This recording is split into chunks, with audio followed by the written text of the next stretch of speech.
случилось? Рассказывай давай. Да, не хочу вам настроение портить. Ну ладно, что, давайте. Короче, смотрите, салат сам делал, не знаю, как получилось. Кому? Как только появился момент отвернуться от меня, сразу отвернулись. Короче, давайте сейчас один раз его выслушаем, иначе он весь вечер конючить здесь будет. Давай, рассказывай. Что случилось? У меня собака умерла. Серьезно, собака умерла? Ну, не то чтобы умерла.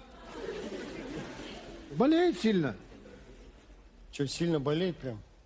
Ну, как болеет? Прыгает, конечно, радуется.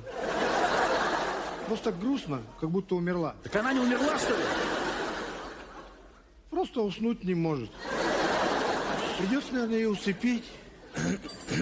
Димон, ну ты, конечно, блин, что-то перебарщиваешь, мне кажется. Так, что, давай, загадывай желание, Тём. Давай. Не стесняйся, это нереально. Так, смотрите, значит, загадаю, я сейчас... Знаешь, загадай, чтоб в 40 лет тебе спину не начало ломить.